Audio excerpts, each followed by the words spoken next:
பெரியவா சரணம். பெரியவா வானொலியின் மாலை நிகழ்ச்சிகள் ஆரம்பமாகின்றன. இன்றைய எமது நிகழ்ச்சிகள் நித்திய குரு பாதுகா பூஜா, ஸ்ரீ ரா கணபதி அவர்கள் எழுதிய புத்தகத்தின் ஒளிவடிவம், ஆன்மீக உரை, மகா பெரியவா மகிமை, உபன்யாசம். பெரியவா சரணம். பெரியவா சரணம். அடுத்த நிகழ்ச்சி நித்திய குரு பாதுகா பூஜை. शुक्लाम्भरधरं विष्णुं शशिवर्णं चतुर्भुजं प्रसन्नवदनं ध्यायेत् सर्वविघ्नोपशान्तये। ममोपात्त समस्त दुरितक्षयद्वार श्री परमेश्वर प्रीत्यर्थं गुरुप्रसाद सिद्ध्यर्थं गुरुप्रीत्यर्थं गुरुपादपूजाम् अद्य करिष्ये। गुरुर्ब्रह्मा गुरुर्विष्णुर्गुरुर्देवो महेश्वरः गुरुः साक्षात् परब्रह्म तस्मै श्रीगुरवे नमः। अपारकरुणा सिन्धुं ज्ञानदं शान्तरूपिणं श्रीचन्द्रशेखरगुरुं प्रणमामि मुदान्वहम्। सदाशिवसमारम्भां शङ्कराचार्यमध्यमाम् अस्मदाचार्यपर्यन्तां वन्दे गुरुपरम्पराम्. எல்லோரும் குருவ பெரிவாள தியானம் பண்ணிண்டு அர்ச்சனை பண்ணுவோம். அஷ்டோத்திரம். பெரியவா அஷ்டோத்திரம் பல அஷ்டோத்திரங்கள் இருக்கு. அதுல எளிமையா சுலபமா எது இருக்கோ அதை நான் இப்ப சொல்றேன். எல்லோரும் இதை கேட்டுண்டே திருப்பி சொல்ல முடிஞ்சுபா சொல்லி சொல்லி பெரிவாளுக்கு பாதத்துல ஒவ்வொரு புஷ்பத்தை அர்ச்சனை பண்ணலாம். ओम श्री कांची कामकोटि पीठाधीश्वराय नमः। श्रीमत् चंद्रशेखरेन्द्र सरस्वती गुरुभ्यो नमः। संन्यासाश्रम शिखराय नमः। काषाय दंडधारिणे नमः। सर्वपीठापहारिणे नमः। स्वामिनाथ गुरवे नमः। करुणासागराय नमः। जगदाकर्षण शक्तिमते नमः। सर्वचराचर हृदयस्थाय नमः। ओम भक्त परिपालक श्रेष्ठाय नमः। धर्म परिपालकाय नमः। श्री जयेन्द्र सरस्वत्याचार्याय नमः। श्री विजयेन्द्र सरस्वती पूजिताय नमः। शिवशक्ति स्वरूपाय नमः। भक्ताभीष्ट प्रदायकाय नमः। ब्रह्मण्य पोषकाय नमः। ब्रह्म विष्णु शिवैक्य स्वरूपाय नमः। कांची क्षेत्रवासाय नमः। कैलाश शिखरवासाय नमः। स्वधर्म परिपोषकाय नमः।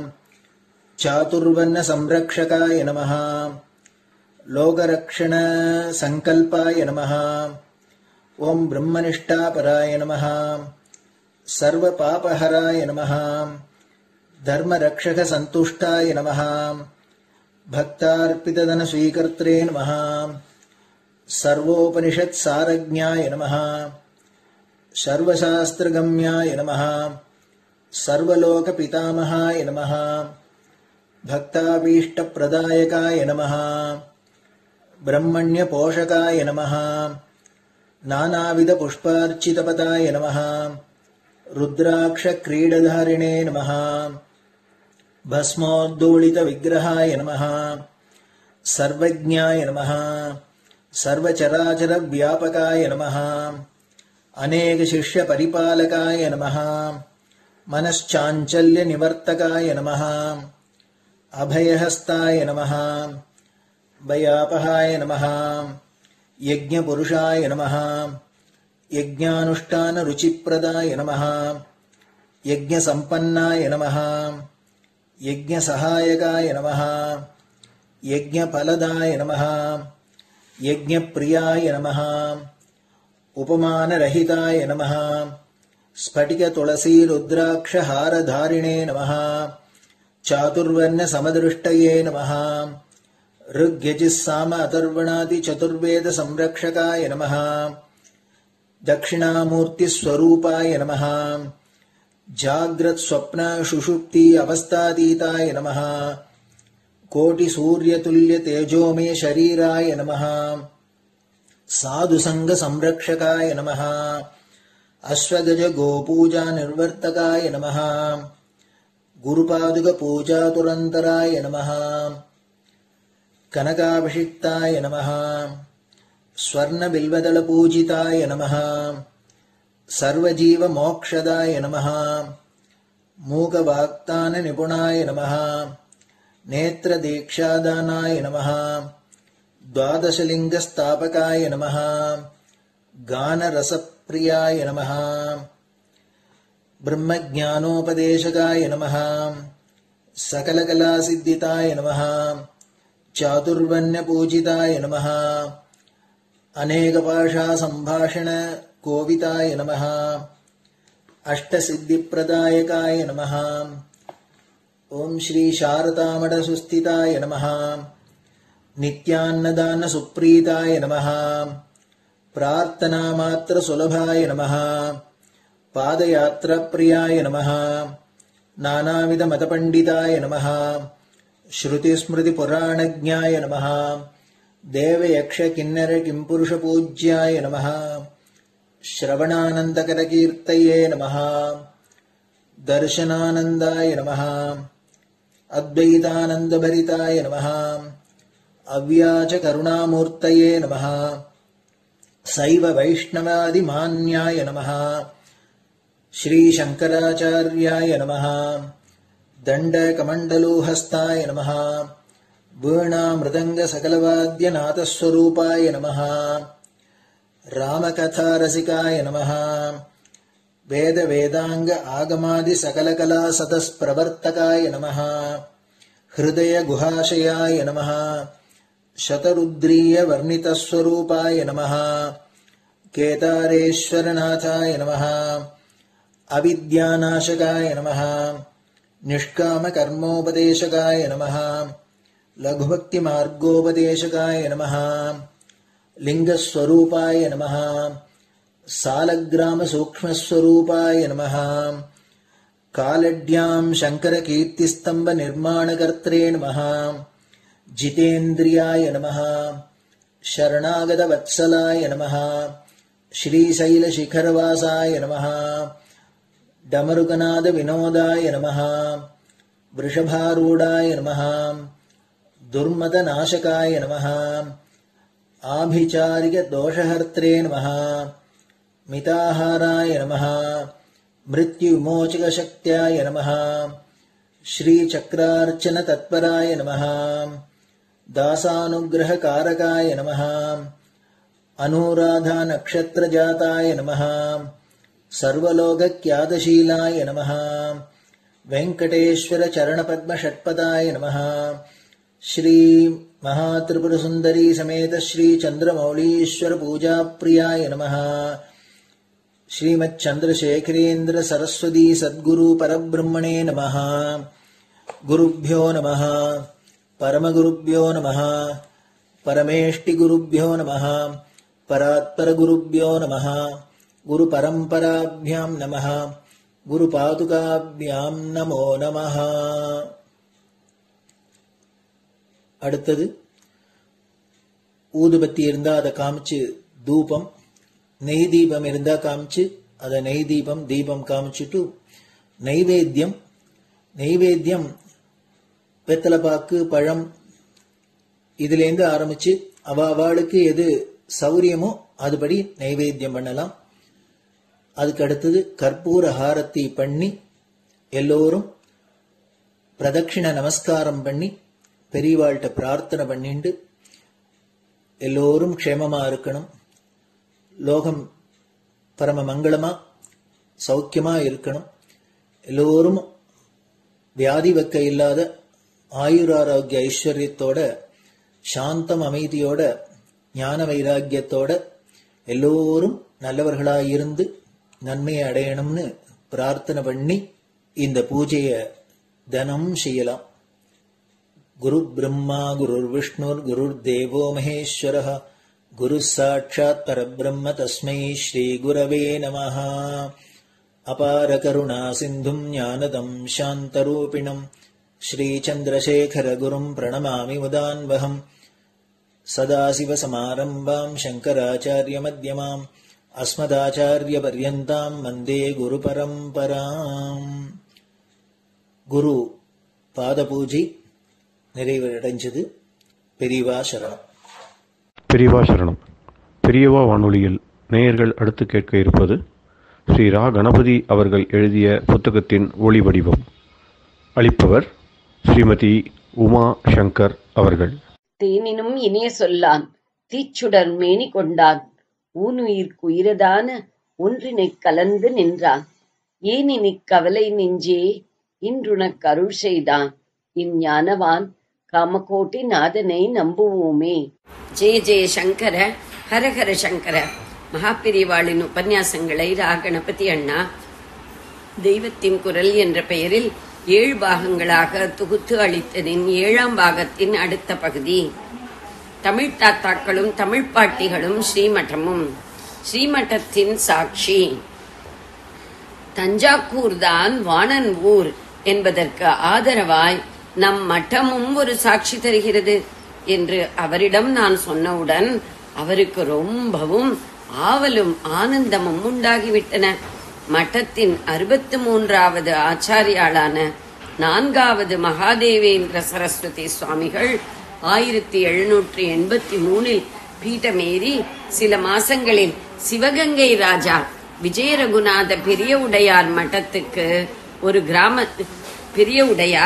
மட்டத்துக்கு ஒரு கிராமத்தை அர்ப்பணம் பண்ணி இருக்கிறார். அந்த தான சாசனம் மட்டத்தில் இருக்கிறது. அந்த கிராமம் இந்த தஞ்சாவூரை தொட்டுக்கொண்டு அதன் தெற்கு பாகத்தில் இருக்கிறது. அதன் பெயர் புலவச்சேரி. புலவர்சேரி என்பதுதான் புலவச்சேரி என்றாகி இருக்கிறது. அநேக புலவர்கள் வாழ்ந்த அல்லது அடிக்கடி வந்து தங்கி இருந்த இடமாக இது இருந்திருக்க வேண்டும் என்பது என் ஊகம். நீங்கள் தஞ்சாவூர் தான் புலவர்களை கொண்டாடிய வாணனின் ஊர் என்று காட்டியிருப்பதாக தெரிந்தவுடன் நான் ஊகித்த விஷயம் நிச்சயப்பட்டே விட்டது. அவனுடைய காலத்தில் எப்போது பார்த்தாலும் மொய்த்துக் கொண்டிருந்த புலவர்கள் தங்கியிருந்ததால் தான் இந்த கிராமத்துக்கு புலவர்சேரி என்ற பெயர் ஏற்பட்டிருக்கிறது என்று புரிந்து கொண்டேன் என்று சொன்னேன். இதை கேட்ட ஐயர் பழைய சுவடி ஒன்றை கண்டுபிடித்தால் எப்படி பரவசமடைவாரோ அப்படி களி கூத்தாடினார். அநேகமாக எல்லாரும் சோழதேச தஞ்சை என்று நினைத்ததை பாண்டிய நாட்டு ஊர் என்று காட்டிய மாதிரியே இன்னொரு ஊர் விஷயமாகவும் அவர் ஆராய்ச்சி பண்ணி முடிவு வெளியிட்டிருக்கிறார். இதிலேயும் என் துக்குனியூண்டு ரிசர்ச் சேர்ந்திருக்கிறது. திருச்சித்திரக்கூட்டம் இது சைவர்களுடைய பாடல் பெற்ற ஸ்தலங்களில் முதலிடம் பெற்றுள்ள சிதம்பரத்தை வைஷ்ணவர்களும் தங்களுடைய 108 திவ்ய தேசங்களில் ஒன்றான தில்லை நகர் திருச்சித்திரக்கூட்டம் என்கிறார்கள். பரமேஸ்வரன் நடராஜாவாக ஏக ஆட்டம் ஆடும் அந்த க்ஷேத்திரத்திலே, அந்த ஆலயத்திலேயே மகா மாயாவியான மகாவிஷ்ணு கோவிந்தராஜா என்ற பெயரில் ஒரே தூக்கமாக தூங்கிக் கொண்டே ஜெகத் ரட்சணம் பண்ணுகிறார். இந்த சந்நிதிதான் திருமங்கை ஆழ்வாரும் குலசேகர பெருமாளும் மங்களாசாசனம் செய்துள்ள தில்லை சித்திரக்கூட்டம் என்கிறார்கள். ஆனால் சுவாமிநாத ஐயருக்கோ இந்த திவ்ய தேசம் சிதம்பரம் இல்லை என்று அபிப்பிராயம். சித்திரக்கூட்டம் என்பது பெயரானால் அதிலுள்ள மூர்த்தி ராமச்சந்திரமூர்த்தியாகத்தானே இருக்கணும். பேர் சித்திரக்கூட்டம், பெருமாள் கோவிந்தராஜா என்றால் பொருத்தமே இல்லையே என்று அவருக்கு யோஜனை. சேஷசயனம் செய்யும் மகாவிஷ்ணுவை கோவிந்தராஜா என்று கிருஷ்ணராக ஆக்குவது மட்டும் சரியா என்றால் சரிதான். ஏனென்றால் கிருஷ்ணர் பூர்ணாவதாரம் என்ற முறையிலே அவரையும் மகாவிஷ்ணுவையும் ஒருவராகவே பாவிப்பது வழக்கம்தான். திருப்பதி ஸ்ரீனிவாச பெருமாளுக்கே கோவிந்தாதானே போடுகிறோம். ஐயரின் கவனத்தில் பதிந்த இன்னொரு விஷயம், சித்திரக்கூட்டத்தை பாடியுள்ள குலசேகரர் தம்முடைய பெருமாள் திருமொழியின் அந்த பாசுரத்தில் முழுக்க ராமாயண சம்பவங்களையே சொல்லிக் கொண்டு போவதாகும். ஆனபடியால் ராமரை மூலவராக கொண்ட ராமக்ஷேத்திரமாகிய வேறேதோ தில்லை சித்திரக்கூடத்தை தான் சிதம்பரமாக நினைக்கும் வழக்கம் வந்துவிட்டதா என்று ஐயர் ஆராய்ந்து கொண்டிருந்தார். ஒரு எதிர்கேள்வி கேட்கலாம். குலசேகரர் ராமனையே இஷ்டமூர்த்தியாக உபாசித்தவர். பூர்வத்தில் இவர் சேரநாட்டு அரசராக திருவஞ்சிக்களத்தில் இருந்து கொண்டு ஆட்சி நடத்திய போது ராமாயண உபன்யாசம் நடந்து அதிலே ஜனஸ்தானத்தில் இருந்த 14,000 ராட்சசர்களுடன் யுத்தம் செய்வதற்காக ராமர் தனி மனிதராக புறப்பட்டார் என்ற இடம் வந்தவுடன் இவர் பக்தி பரவசத்தில் காலபேதங்களை மறந்துவிட்டார். என் சுவாமி தனித்து போகவா, இதோ என் சேனைகளை திரட்டி கொண்டு கூட போவேன் என்று கிளம்பியிருக்கிறார். அவருக்கு அந்தா ராமமயமாக இருந்ததால் திருக்கண்ணபுரத்தில் கூடத்தான் கௌசல்யா தேவியின் பாவத்தில் குழந்தை ராமருக்கு தாலாட்டு பாடியிருக்கிறார். ஆகையால் கோவிந்தராஜாவையும் அவர் ராமராக பாடியிருப்பதில் ஆராய்ச்சிக்கான விஷயம் என்ன இருக்கிறது என்று கேட்கலாம். இதிலே எனக்கு ஒரு கட்சியும் இல்லை. சுவாமிநாதையர் கருத்தை சொல்ல மட்டும் வந்தேன். அவர் அபிப்பிராயப்படி திருக்கண்ணபுரத்தில் பாடிய மாதிரி ஜெனரலாக பொதுப்படையாக இல்லாமல் சித்திரக்கூடத்தில் பாடிய போது தில்லை நகர் திருச்சித்திரக்கூடம் தன்னுள் திரள் விளங்கு மாருதியோடு அமர்ந்தான் தன்னை என்று இது ராமனின் மூர்த்தி இருக்கும் சந்நிதிதான் என்று திட்டமாக குறிப்பிட்டே காட்டியிருக்கிறது. தில்லை விளாகம் ராம விக்கிரக சிறப்பு. இவருடைய அபிப்பிராயத்தை உறுதிப்படுத்தும் ஒரு விஷயம் கேள்விப்பட்டார். தில்லை விளாகம் என்று சிதம்பரத்தின் பேர் கொண்டதாக தஞ்சாவூர் ஜில்லா திருத்துறைப்பூண்டி தாலுகாவில் உள்ள கிராமத்தில் 100 வருஷம் முந்தி சீதா லக்ஷ்மண ஹனுமத் சமேத ராமச்சந்திரமூர்த்தி விக்கிரகமும் சிவகாம சுந்தரி சமேத ஸ்ரீமன் நடராஜமூர்த்தி விக்கிரகமும் பூமிக்கடியிலிருந்து கண்டெடுக்கப்பட்டதாக கேள்விப்பட்டார். இவரும் உடனே உண்மையை கண்டெடுக்க ஆராய்ச்சியால் தோண்டினார். முடிவாக இந்த தில்லை விளாகம்தான் திருச்சித்திரக்கூட்டம் என்ற திவ்ய தேசம் என்று தீர்மானம் பண்ணினார். உபய வேதாந்தியாய் இல்லாவிட்டாலும் உபயத்தில் ஒன்றான திவ்ய பிரபந்த பெருமாள் திருமொழியில் இவர் செலுத்திய ஈடுபாடு பலனளித்து விட்டது.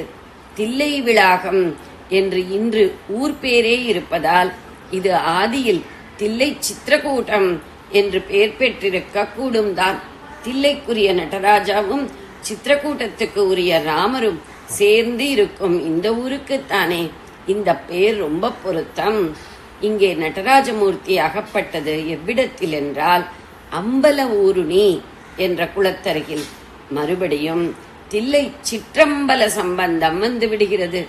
அதாவது பூர்வ காலத்தில் இது 2வது சிதம்பரமாக கொண்டாடப்பட்டிருக்க வேண்டும். இப்போதும் திருவெண்காட்டை ஆதி சிதம்பரம் என்று சொல்லிக் கொள்கிறார்கள். சிதம்பர தீட்சிதர் 3000 ஒரு பிரிவினர் வெகு காலம் முன்பு தில்லை விளாகத்திலும் பூஜகர்களாக இருந்திருக்கலாம். அதனாலேயே குலசேகர பெருமாள் அந்தணர்கள் ஒரு 3000 என்று பாடியிருக்கலாம். தில்லை விளாகத்துக்கு உள்ள ராம சம்பந்தம் ரொம்ப சுவாரஸ்யம்.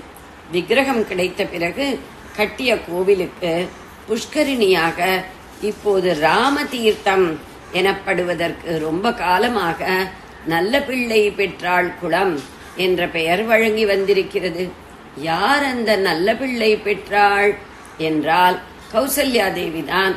கௌசல்யா சுப்ரஜா என்ற விஸ்வாமித்திரர் வாக்கால் இன்றைக்கும் விஸ்வம் முழுவதும் ஸ்துதிக்கப்படுபவன் ராமன்.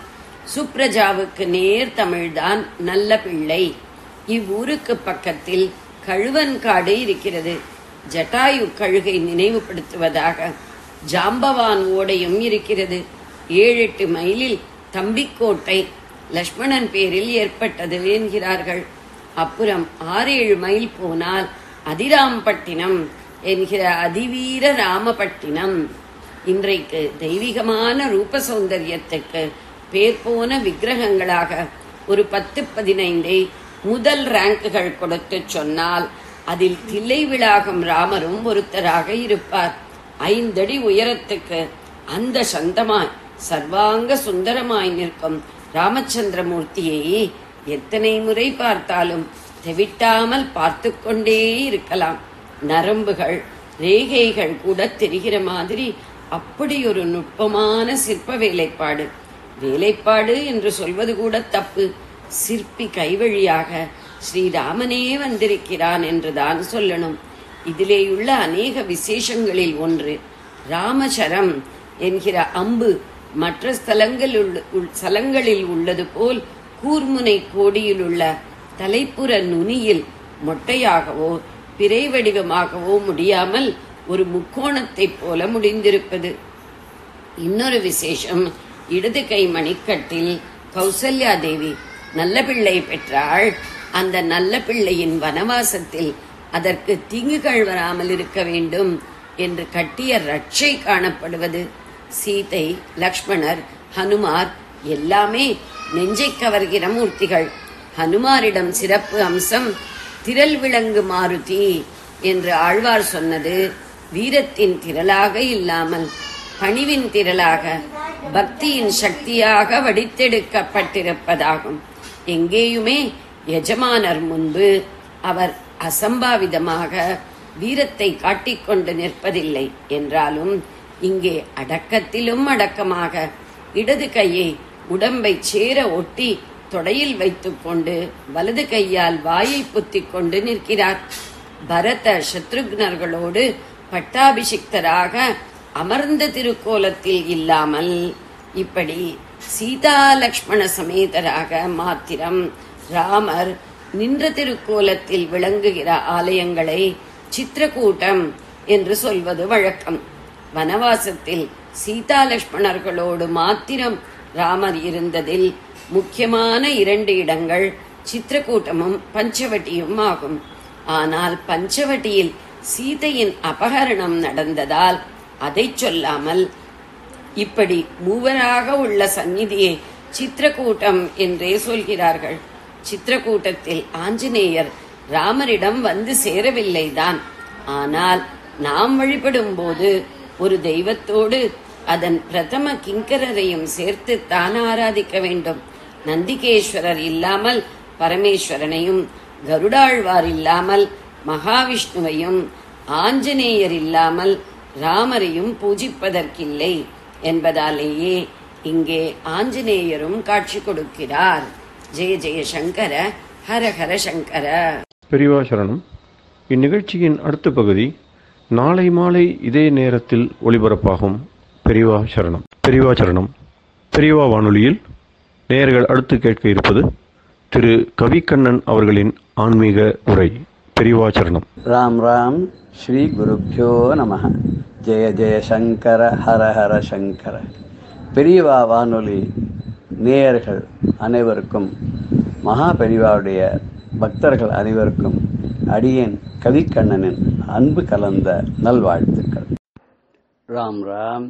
ஜெய ஜெய சங்கர, ஹர ஹர சங்கர. ஸ்ரீ குருப்யோ நம.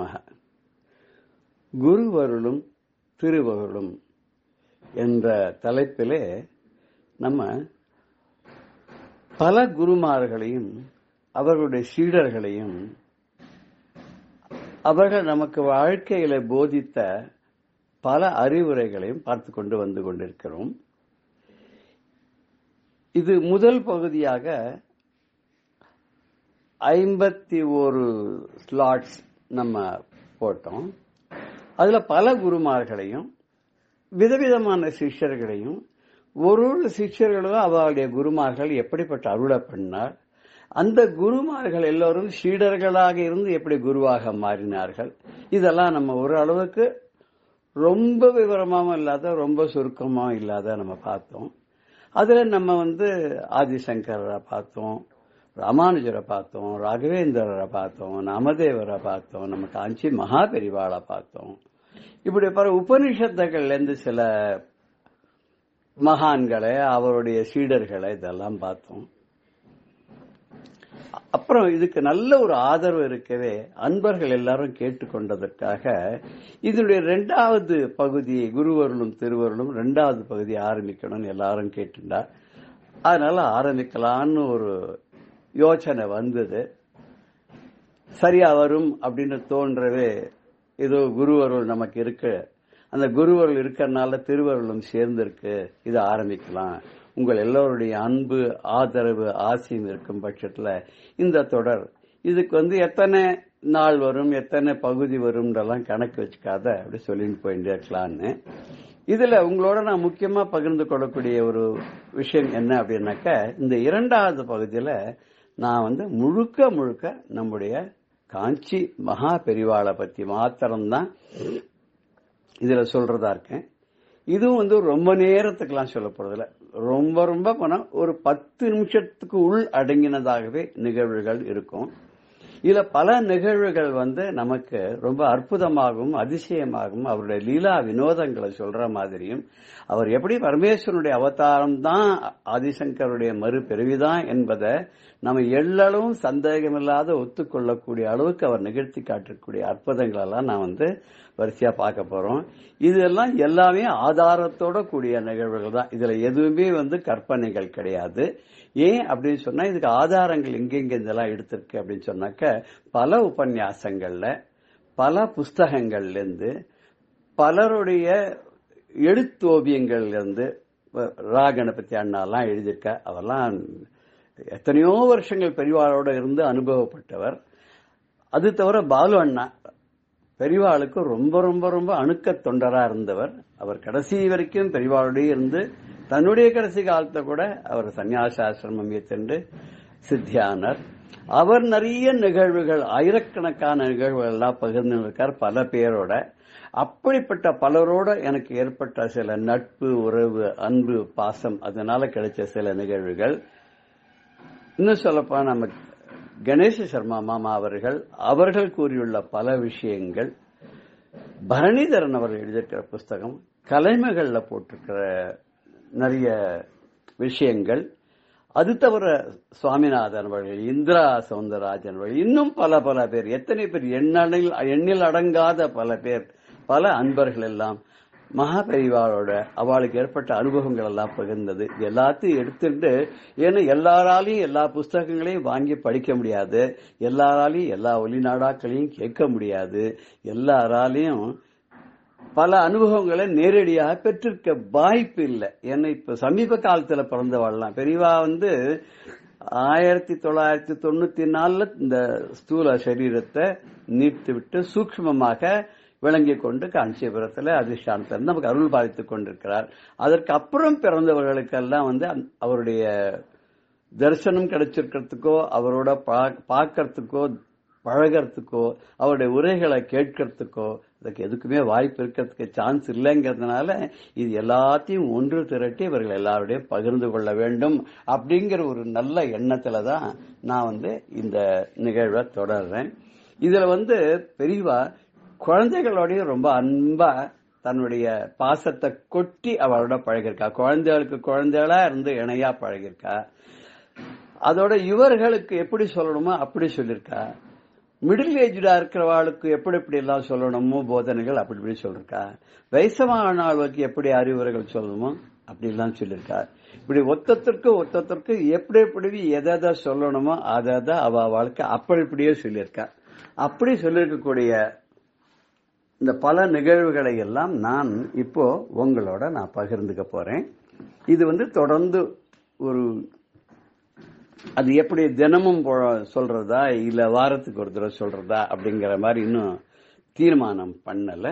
எப்படி இருந்தாலும் 10 நிமிடத்துக்கு மிகாமல் தான் இது வரும் அப்படின்றத நான் நிச்சயமா உங்களுக்கு நான் சொல்லிக்கிறேன்னா, இது எவ்வளவு சீக்கிரம் முடியுமோ அவ்வளவு சீக்கிரமா இதை நான் முடிச்சு உங்க எல்லாருக்கும் பகிர்ந்து கொள்றதுக்கு ஆசைப்பட்டிருக்கேன்.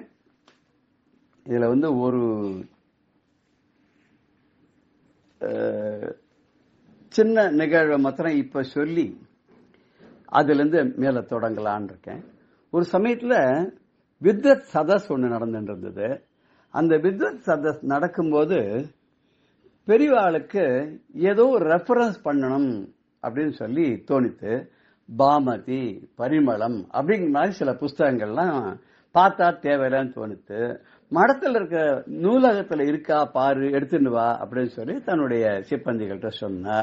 அவெல்லாம் உள்ள போய் எல்லாம் பார்த்து தேடி பார்த்துட்டு வந்துட்டு, யாரோ புஸ்தகம் எடுத்துன்னு போயிருப்பா போல் இருக்கு, இப்ப தற்சமயம் இல்லையே அப்படின்னு பெரியவா என்ன பண்றதுன்னு யோசனை பண்ணிட்டே இருக்கும்போது வாசல்ல யாரோ வண்டி தள்ளிண்டு பேரிச்சம்பழம் வித்துன்னு போயிருந்தானாம். அந்த காலத்துல இந்த பேரிச்சம்பழக்காரெல்லாம் என்ன பண்ணோம்னா பழைய பாத்திரங்கள், ஓட்ட உடைச்சல் பாத்திரங்கள்லாம் போட்டா வாங்கிப்பான், பழைய புஸ்தகங்கள்லாம் போட்டா வாங்கிப்பான். அதெல்லாம் வாங்கிட்டு அதுக்கு பேரிச்சம்பழம் கொடுத்துட்டு போவான். இதெல்லாம் 50 வருஷத்துக்கு முன்னாடி. இப்ப இருக்கிறவளுக்கெல்லாம் அது தெரியாது, சொன்னாலும் ஆச்சரியமா இருக்கும். அப்ப பெரியவா என்ன பண்ணாலும் அந்த சிப்பந்திகளை கூப்பிட்டு, இந்த வாசல்ல போறானே அந்த பேரிச்சம்பழக்காரனை நிறுத்தி அவங்கிட்ட எத்தனை புஸ்தகங்கள்லாம் மொத்தமா வச்சிருக்கானோ பழைய புஸ்தகங்கள், அது எல்லாத்தையும் வாங்கிட்டு வந்துரு, அவன் என்ன பணம் கேட்கறானோ கொடுத்து வாங்கிட்டு வந்துருன்னு. அவன் என்ன பண்ணான், அவனுக்கு அந்த புஸ்தகங்களை பத்தி ஏதாவது தெரியுமா? ஒன்னும் தெரியாது. அவன்கிட்ட அந்த புஸ்தகங்கள் எல்லாம் பார்த்தான், எல்லா புஸ்தகத்தையும் எடை போட்டான். எடை போட்டு இத்தனை வீசை, அந்த காலத்துல வீசை தான், இப்பதானே கிலோ, இத்தனை வீசை இருக்கு, இதுக்கு இத்தனை ரூபாய், ஒரு வீசைக்கு 8 அணா அப்படின்னு இருக்கும் அந்த காலத்துல. அவங்ககிட்ட ஒரு 10-15 வீசை இருந்திருக்கும், ஒரு 10 ரூபாய்க்குள்ள இருந்திருக்கும். அது கொடுங்கோன்னா 10 ரூபாய் கொடுத்து அந்த புஸ்தகங்கள் எல்லாத்தையும் வாங்கி வந்துட்டா. வாங்கி வந்து பெரியவா முன்னாடி போட்டா. அதை ஒன்னொன்னா அலசி பார்த்தா பெரியவா என்ன புஸ்தகம் வேணும்னு கேட்டாரோ அந்த புஸ்தகம் 2வதுல இருந்தது. பாமதி, பரிமளம் அப்படிங்கிற அந்த புஸ்தகம் அந்த புஸ்தக குவியெல்லாம் அப்படியே பெரியவா கேட்ட மாதிரியே இருந்தது. அதை எடுத்து பெரியவா தனக்கு என்ன ரெஃபரன்ஸ் வேணுமோ அதை பார்த்துட்டு அதை கொண்டு போய் லைப்ரரியில வச்சுடு அப்படின்னு சொல்லி பெரியவா சொன்னாலாம். இதுல இருந்து நமக்கு என்ன தெரியறதுன்னா, சர்வஜனான மகா பெரியவா இருக்காள, அவ ஏதாவது சொன்னானா அதுல ஏதோ ஒரு அர்த்தம் இருக்கும். இப்ப இந்த புஸ்தகம் இந்த பேரிச்சம்பழக்காரன்ட்ட எப்படி வந்ததுன்னு நமக்கு தெரியவே தெரியாது, அவங்கிட்ட யார் போட்டான்னு தெரியாது. ஒருவேளை இந்த மாதிரி புஸ்தகம் யாருக்கிட்டயோ இருந்து அவளுக்கு வேண்டான்னு சொல்லி தோணி அதை இந்த பேரிச்சம்பழக்காரன்ட்ட போட்டிருந்து அவன் எடுத்துன்னு வரலாம். இது பெரியவாளுக்கு ஞான திருஷ்டியில தெரிஞ்சிருக்கு. அந்த புஸ்தகம் இந்த சதஸ்ல ரெஃபர் பண்றதுக்கு தேவைப்பட்டிருக்கு. அந்த தேவைப்பட்ட இந்த புஸ்தகம் லைப்ரரியில இல்லைங்கிறது தெரிய வந்த உடனே அது எப்படி கிடைக்க வைக்கணும், அது எப்படி கொண்டு வரணும் அப்படிங்கறதும் பெரியவாளுக்கு தெரிஞ்சிருக்கு. சோ அசாத்திய சாதகம் சுவாமி அசாத்தியம் தவ கிம்பத ராமபக்த தயா சிந்தோ மத்காரியம் சாதய பிரபோன்னு ஒரு ஸ்லோகம் உண்டு. இது ஆஞ்சநேய மகாபிரபுக்கு சொல்லக்கூடிய இந்த ஸ்லோகத்துல அசாத்திய சாதகம் சுவாமி, அசாத்திய சாதக சுவாமி, அதாவது சாதிக்க முடியாதவற்றையெல்லாம் சாதிக்க கடவுளே, சுவாமியே, ஆஞ்சநேய பிரபுவே, அசாத்தியம் தவ கிம்பத, உன்னால முடியாதுன்னு என்ன இருக்கு? ராமதூத கிருபா சிந்தோ, ராமனுடைய தூதனாக விளக்கூடிய தயக்கடல், கருணைக்கடலாக இருக்கக்கூடிய ஆஞ்சநேய பிரபுவே, மத்காரியம் சாதிய பிரபு, என்னுடைய காரியங்களையும் சாதிக்க வேண்டும் அப்படின்னு கேட்கிறார். இதில் ராமதூத தயா சிந்தோன கருணைக்கடல், நம்ம இங்க பெரியவாளுக்கு கருணை முகில் அப்படின்னு நம்ம ரெஃபர் பண்றோம்.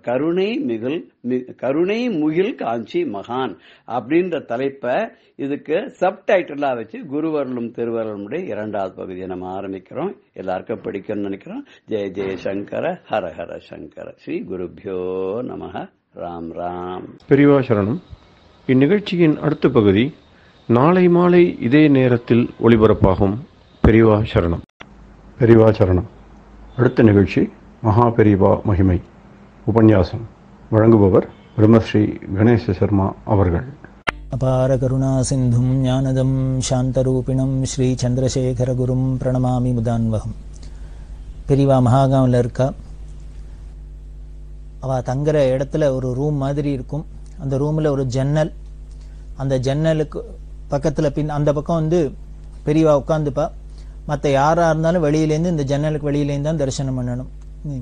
யார் பிரசிடென்ட் எல்லாம் கூட எல்லாம் வந்தா, எத்தனை விஐபிலாம் அங்கே இருக்கிறதே, மகாகாவில் இருக்கிறதே ராஜீவ் காந்தி வந்தார், சோனியா காந்தி வந்தா, கர்நாடகத்தில் சீஃப் மினிஸ்டர் இந்த குண்டுராவ் வந்தார், நரசிம்மராவ் வந்தார், இன்னும் உடுப்பி பெஜாவர் மட் சுவாமிகள் வந்தார், இன்னும் பல விஐபிஸ்லாம் வந்தா, இன்னும் பல பக்தாள்லாம் வந்தா. எல்லாரும் அப்பப்போ வந்த வண்ணமாவே இருப்பா. யாரு வந்தாலும் இந்த ஜன்னலுக்கு வெளியில நின்று தான் தரிசனம் பண்ணலாம். பெரியவா அந்த ஜன்னலுக்கு அந்த பக்கம் உள்ளுக்குள்ள உட்கார்ந்துட்டு இருப்பா. அந்த உள்ளு கதவை பெரியவா சாத்தி தாப்பா போட்டுடுவா. பெரியவாளுக்கு வேணுங்கிற காரியத்துல அங்க பெருக்கிறது சுத்தம் பண்றது மொக்கன்னு தானே பண்ணிப்பா. மற்றவாள்லாம் வெளியில தான் இருக்கணும். பெரியவா கூப்பிட்டாக்க கதவை திறந்து யாரையானு உள்ள கூப்பிட்டா வா போகலாம். இப்படி ஒரு சிஸ்டம் வச்சிருந்தா, அப்படி இருக்கிறதுனால நமக்கு அவசரத்துக்கு தான் யாரானு உள்ள பூந்து போறாப்புல இருக்கணும்னு தானே இந்த ஜன்னலை வச்சிருக்கா, கொஞ்சம் பெருசா வச்சிருந்த. அப்படி இருக்கிறதே என்ன பண்ணிட்டா, பெரியவா உள்ளுக்குள்ள இருக்கிறதே பெரியவாள்கிட்ட கைங்கிரம் என்ற வேதபுரி சாஷில் அப்படின்னு அவர் இந்த ஜன்னல்ல பூந்து ஒரு தரம் உள்ளுக்குள்ள போய் பார்த்தார். பார்த்துட்டு அவர் என்ன பண்ணி, ஜன்னல் பிரமாதமா இருக்கு, நன்னா இருக்கு, இப்படி ஆளு உள்ளுக்குள்ள பூந்து வந்து போயிட்டு வராப்புல இருக்கு அப்படிங்கிறதுனால இவர் பூந்து உள்ள போனார். உள்ள போயிட்டு திரும்பி வெளியில வரதே, இவர் சத்தம்படாதான் பண்றதே திரும்பி வரதே பெரியவா பார்த்துட்டா, கவனிச்சுட்டா. இந்த ஜன்னல் வழியால ஒருத்தர் உள்ளுக்குள்ள போயிட்டு வராப்புல இருக்கு அப்படிங்கிறத கண்டுபிடிச்சிட்டா. உடனே என்ன பண்ணா, ஒண்ணும் இல்லை ஏகாம்பரத்தை கூப்பிடுன்னா. உடனே ஏகாம்பரம் வந்தார். வந்தோடனே நீ இந்த ஜன்னல் வழியால உள்ள பூந்து வா அப்படின்னா. உடனே அவர் சொன்னார், இல்ல இல்ல பூந்து வர முடியாது அப்படின்னார். ஏன்னா இவர் தானே பண்ணியிருக்கார், வச்சிருக்கார். இவருக்கு ரொம்ப பெரியவாளோட அந்த மூமெண்ட் முழுக்களையும் அவளுக்கு தெரிஞ்ச, கூட கைங்கரியம் பண்ணி பண்ணி வருஷக்கணக்கா பெரியவாளோடய இருந்து பழகி பழகி பெரியவாளோட இந்த குணம்லாம் நன்னாவே தெரியும். கிருஷ்ணர் என்னென்ன பண்ணுவார் அப்படிங்கிறது கோபிகளுக்கு தானே தெரியும், யசோதைக்கு தானே தெரியும், கோகுலத்தில் உள்ளவாளுக்கு தானே தெரியும். அதை போலதான் பெரியவாள்கிட்ட நடவடிக்கை என்ன, அவ மனசுக்குள்ள என்ன வச்சுருக்கா, எப்படி ரியாக்ட் பண்ணுவா அப்படிங்கிறதுலாம் அவளுக்கு நல்லா தெரியும். அதனால நாம இப்போ பூந்து உள்ளுக்குள்ள போயிட்டு பார்த்தோம்னா ஜன்னலை சின்னது பண்ணிவிடுவா. அதனால இதுல நுழைய முடியாது, போக முடியாதுன்னு. உடனே அப்படியா நீ போக முடியாதுங்கிற அப்படின்ட்டு உடனே கையை தட்டி வேதபுரி அப்படின்னு வேதபுரியை கூப்பிட்டு உடனே எங்க நீ இதுக்குள்ளால பூந்து உள்ளவா அப்படின்னு. இது சொன்ன உடனே அவர் என்ன பண்ணிட்டார், வேதபுரி பெரியவா உத்தரவு அப்படின்னு நினைச்சுன்னு உடனே சரன்னு உள்ள பூந்தர், வெளியில வந்துட்டார். பெரியவா சிரிக்கிறா. சிரிச்சுன்னு இன்னும் நீ வர முடியாது. வேடிக்கை என்னன்னா, இந்த ஏகாம்பரத்தோட வேதபுரி இன்னும் கொஞ்சம் ரெட்டனடியா தான் இருப்பார். அப்படின்னா குண்டா இருக்கிற அவனே உள்ள பூந்து ஈஸியா வெளியில வராம், நீ ஒல்லியா இருக்கிற ஒன்னுமோ வர முடியாதுன்னு சொல்றியே அப்படின்னு. இது இப்படி பண்ணி காமிச்சோடனே, டெமான்ஸ்ட்ரேட் பண்ணி காமிச்சோடனே ஏகாம்பரத்துக்கு புரிஞ்சுடுத்து, பெரியவா கண்டுபிடிச்சுட்டா நம்ம பெரிய ஜன்னல் வச்சது அப்படின்னு. உடனே பெரியவா சிரிச்சுன்னே சொல்றா, ஒண்ணு பண்ணு, இந்த ஜன்னலை சின்னதாக்கு. ஒண்ணும் இல்லை, நீ வெளியிலேருந்து கொடுத்தா என்னோட மர கடம் உள்ளுக்குள்ள நுழையலாம், என் மரத்தட்டு என்னோட சாமான உள்ள நுழையலாம், அதை தவிர வேற ஒன்றும் உள்ள நுழைய முடிப்படுது. அப்படி ஜன்னல்லாம் சின்னது பண்ணுன்ட்டு உடனே கார்பெண்டர்லாம் கூப்பிட்டு வந்து அத்தை பண்ணி இதை பண்ணியாச்சு. இது எதுக்கு அப்படின்னா, நாம ஏதோ அப்படி இப்படின்னு ஒரு சாமர்த்தியம் சமத்து பண்ணி பெரியவாளுக்கு தெரியாது, ஏதோ நம்மளும் நல்ல எண்ணத்துல தான் பண்ற. கூட இருக்கிறவெல்லாம் சொன்னது எதுக்காக, பெரியவாளுக்கு ஏதானும் ஒன்றும் அந்த உள்ளுக்குள்ள ஏதான ஒரு ஆபத்து அப்படின்னா நம்ம உடனே உள்ளுக்குள்ள போய் பெரியவா கதவை சேதவை சாத்தின்னு இருக்கிறதே, உள்ளுக்குள்ள ஏதானு ஆச்சுன்னா நம்ம இந்த ஜன்னல் வழியானு உள்ளுக்குள்ள போய் பூந்து போய் ஏதானு பெரியவாளுக்கு சகாயம் பண்ணலாமேங்கிறதுக்காக தான் நல்ல எண்ணத்துல தான் சொல்லித்து. ஆனா பெரியவா அதெல்லாம் ஒத்துக்க மாட்டா. பண்ணுன்னா சின்னதா வையினா சின்னதா வைக்கணும், பெருசா வையினா பெருசா வைக்கணும். அவளுக்கு தெரியாதா? நம்மளோட பக்தி பாவத்துல இது அஜ்ஞானம்னு சொல்லலாம், ஆனா அது கூட பக்தி பாவம் தான். எந்த அண்டச்சராச்சரத்தையும் காப்பாத்தின்னு இருக்கானோ, நமக்கு வர ஆபத்தெல்லாம் காப்பாத்துற பரமாத்மாவோ, அவளுக்கு ஒரு அவசரம் தேவை ஆபத்துனா நம்ம போய் உள்ளுக்குள்ள போய் காப்பாற்றணும் அப்படிங்கிறப்பல நினைக்கிறது பக்தாளோட சுபாவம் தானே. கண்ணப்ப நாயனார் இல்லையா, என்ன பகவானுக்கு என்ன சஹஸ்ர சீருஷா புருஷா சஹஸ்ராட்ச சஹஸ்ரபாத் அப்படின்னு ஆயிரக்கணக்கான கண்ணு உடையவன், ஆயிரக்கணக்கான சிரசு உடையவன்.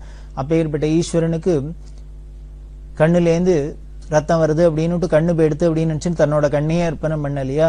இது பக்தி பாவத்துல நடக்கிறது தானே. அதை போலதான் இவாளும் ஜன்னலை பெருசா வையின்னா. ஆனா பெரியவா என்ன பண்ணிட்டான்னு கடைசியில இப்படி அப்படின்னு பண்ணி காமிச்சு அந்த ஜன்னலை சின்னது பண்ண சொல்லிட்டா. கூட இருக்கிறவாள்லாம் அப்புறம் வேதபுரி சாஸ்திரில சொன்னா, நீ போய் உன்னை யாரும் பூந்து பார்க்க சொன்னா, இது பார்த்ததுனால தானே பெரியவா கண்டுபிடிச்சிட்டா அப்படின்னு. அப்படி சொல்லலாம். ஆனா இவர் பூந்தத்தினால பெரியவா கண்டுபிடிக்கல. பெரியவா கண்டுபிடிச்சிட்டேன்னு தெரியணுங்கிறதுக்காகவே அந்தர்யாமியா இருக்கிற சர்வாந்தர்யாமியா இருக்கிற பெரியவா அந்த வேதபுரி சாஸ்திரி மனசுலயும் போய் பூந்து பார்க்கறாப்பல ஒரு லேலையே பண்ணினா அப்படின்னு. அதான் அங்க மீறி அதுக்கு தெரியாத ஒன்னும் பண்ண முடியாது. நாம அதை ஒன்னும் ஏமாத்த முடியாது. அதுதான் நம்மளை ஏமாத்தின்னு இருக்கு. ஏதோ சாதாரண மனுஷ ரூபத்துல வந்தாப்புலயும் மனுஷன் மாதிரியும் கண்ணு தெரியாத மாதிரியும் காது கேட்காத மாதிரி இப்படி எல்லாம் வேலையில பண்ணி நம்மளோட விளையாடினாலே வழிய நாம அவளை ஒண்ணுமே பண்ண முடியாது, ஏமாத்த முடியாது. என்ன பண்ணினாலும் கடைசியில கண்டுபிடிச்சிருவான்னு வச்சுக்கலாம். அப்படி இருக்கிறதே அங்க வியாச பூஜை நடந்தது. ரொம்ப கோலாகலமா நடந்தது. அந்த உள்ளுக்குள்ளேயே தான் வியாச பூஜை எல்லாம். பல பேர் வந்தா அப்படின்லாம் சொன்னோம். பக்கத்துல 120 கிலோமீட்டர்ல பிதார் அப்படின்னு ஒரு இடம். அந்த பிதார்ல ஒரு விசேஷம் என்னன்னா, அக்னிஹோத்திரிகள் ஒரு 40 பேருக்கு மேல இருந்தா. நல்ல அனுஷ்டானத்தோட அக்னிஹோத்திரி, கர்நாடகத்தை சேர்ந்தவா. பிதார்ல 40 பேர். இந்த அக்னிஹோத்திரிகள்லாம் அப்பப்போ வந்து தரிசனத்துக்கு வருவா, வந்துட்டு போயிட்டு இருப்பா. இப்ப பெரியவா இருந்த இந்த மகாகாவில பின்னால ஒரு பெரிய அரச மரம். அந்த அரச மரம் என்ன ஆயிடுச்சுன்னா பட்டு போயிடுது. திடீர்னு அடியில ஏதோ விளக்க வச்சோ ஏதோ நெருப்பு பட்டுதோ என்னவோ தெரியல, ஏதோ காரணங்களால அது போயிடுத்து.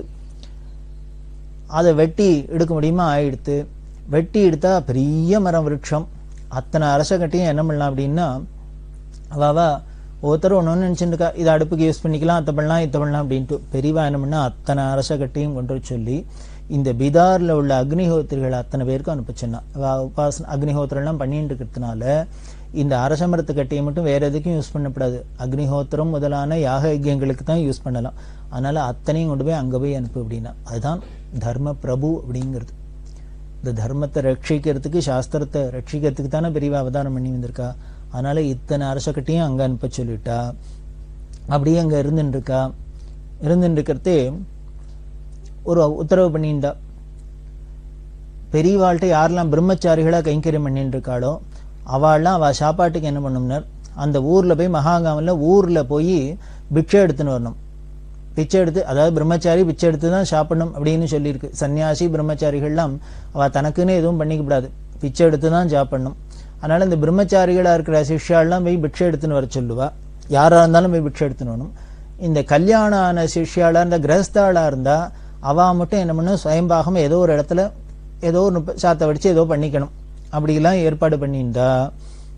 அப்படி பண்ணி இருக்கிறதே இதுக்கு பல பேர் வந்து கைங்கரியம் பண்ணியிருக்கா.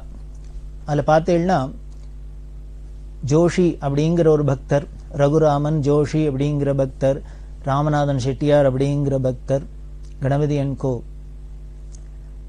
விஸ்வநாதையர் அப்படிங்கிற பக்தர், இன்னும் பல பேர்லாம் பண்ணியிருக்கா, கைங்கரியம் பண்ணியிருக்கா. ரங்கன் கவுட் அப்படிங்கிறவர், இந்த பாலா சாஹேப் அப்படின்னு சொன்னா அவரே என்ன பண்ணுவார், தன்னோட தோட்டத்துல விளையிற சாமான்லாம் கரிகாலெல்லாம் கொண்டு கொடுப்பாரு. அவர் தோரம்பருப்பெல்லாம் போட்டு இந்த பருப்பெல்லாம் கொண்டு கொடுப்பாரு. இவா இல்லாம எல்லாரும் கைங்கரியெல்லாம் பெரியவா சொல்லவே சொல்லியிருக்கா. நம்மளோட இந்த யாத்திரையெல்லாம் நன்னா நடக்கிறதுன்னா அதுக்கு இந்த ஜோஷி செட்டியார், இந்த கணபதியன்கோ இவாள்லாம் பண்ற கைங்கரியத்தினால அவள்லாம் என்ன பண்ணுவா, அந்த ஜோஷி ரகுராமன் இவாள்லாம் சென்ட்ரல்ல போய் சாமான்லாம் வச்சுன்னு இருப்பா. யாரானும் பெரியவா தரிசனத்துக்கு போனா அவள்கிட்ட கொடுத்துருப்பா, இதை கொண்டு அங்க சேர்த்துருங்க அப்படின்னு. அப்படி எல்லாம் கைங்கரியம் பண்ணிக்கா. இதை பெரியவா சொல்றா, நம்மளோட யாத்திரை இங்க சௌக்கியமா நடக்கிறதுனா அதுக்கு இவாள்லாம் தான் காரணம். இவாள்லாம் இப்படி எல்லாம் சாமான்லாம் கொடுத்தனுச்சு எல்லாம் பண்ணி தான் எல்லாரும் நம்ம யாத்திரையை சௌரியமா பண்ணிட்டு இருக்கோம் அப்படின்லாம் சொல்லியிருக்கா. அது மாதிரி தான் நீங்க எல்லாம் பண்ணிட்டு இருப்பா. அப்ப என்ன பண்ண, இந்த பாலா சாஹிப் அவர் தோட்டத்துல விளைஞ்ச முட்டை கோஸை கொடுத்துருந்தார். கரியாரியா என்ன விளையிறதோ கொடுக்குறார். அதை இந்த வேதபுரிஷாஷில் பிரம்மச்சாரி ராமகிருஷ்ணன் இவெல்லாம் சமைக்கிறதே சமைச்சுட்டா, பண்ணிட்டா. அவர் கொடுத்தார் கரியான்னு, இதை கொடுத்தாரு, சமையல் பண்ணியாச்சு. அதுல வித்யார்த்தி நாராயணன் அப்படின்னு அவரும் சாப்பிட்டு எல்லாம் பண்ணியாச்சு. பெரியவா என்ன பண்ணுவா, அப்பப்போ எல்லாத்தையும் செக் பண்ணிட்டே இருப்பா. எல்லாம் ஒழுங்கா இருக்கா, ஆச்சார அனுஷ்டானத்தோட இருக்கா, சாஸ்திரோக்தமா இருக்கா, எல்லாம் தர்ம வழியில இருக்கா அப்படிங்கிறத ரொம்ப டெஸ்ட் பண்ணிட்டே இருப்பா. அதனாலேயே அன்னைக்கு இன்னைக்கு என்ன சமையல் பண்ணினேன், யாது என்ன கொண்டு வந்து கொடுத்தா, அத்தை பண்ணா இத்தை பண்ணா இதெல்லாம் விசாரிச்சுட்டே இருப்பா. அப்படி விசாரிக்கிறது என்ன பண்ணுவா, அதுல ஏதாவது தோஷங்கள் இருந்தா அதை கண்டுபிடிக்கணும், அதுக்காக விசாரிப்பா. இதுக்காக என்கொயரி பண்றானே நமக்கு தெரியாது. பாதி ராத்திரி தூங்கு இருக்கிறதே எழுப்பி இன்னைக்கு என்ன சமையல் பண்ணினார், என்ன கறி பண்ணா, என்ன குழம்பு பண்ணா, என்ன பண்ணா, யாரு வந்தா, யாரு போனா, எத்தனை பேர் சாப்பிட்டா, இப்படி எல்லாம் விசாரிப்பா. அதுல அநேகமா விசாரிக்கிறது வேதபுரி சாஸ்திரில விசாரிப்பா, இந்த வித்யார்த்தி நாராயணன் விசாரிப்பா. அதாவது இருக்கிறதுலயே பாவம் ரொம்ப வெகுளியாரோ அவள்லாம் கூப்பிட்டு விசாரிப்பா. காரணம் என்னென்ன, இந்த குழந்தைகள்கிட்ட கொஞ்சம் சாமர்த்தியம் தெரியாத சாதுவா இருக்கிறவா இவாள்கிட்டெல்லாம் ஒரு விஷயத்தை என்கொயரி பண்ணாதான் உண்மையை அப்படியே சொல்லிடுவா. கொஞ்சம் கெட்டிக்காராளா இருந்தா உடனே அதுக்கு கண்ணு காது மூக்கு வச்சு ஏதோ திட்டுத்தனம் பண்ணிவிடுவா. இந்த கோஸ்கரி பண்ணினோடனே என்ன பண்ண, இந்த ஏகாம்பரம் இவாள்லாம் கோஸ்கரி மடத்துல சேர்க்கிற வழக்கம் கிடையாது. அநேகமா இங்கிலீஷ் கரியா எதுவுமே சேர்க்கிற வழக்கம் கிடையாது. அதுவும் இந்த முள்ளங்கி கோசு வெங்காயம் இது மாதிரி விஷயங்கள்லாம் கிட்டையே வராது, அங்க சேர்க்க மாட்டா.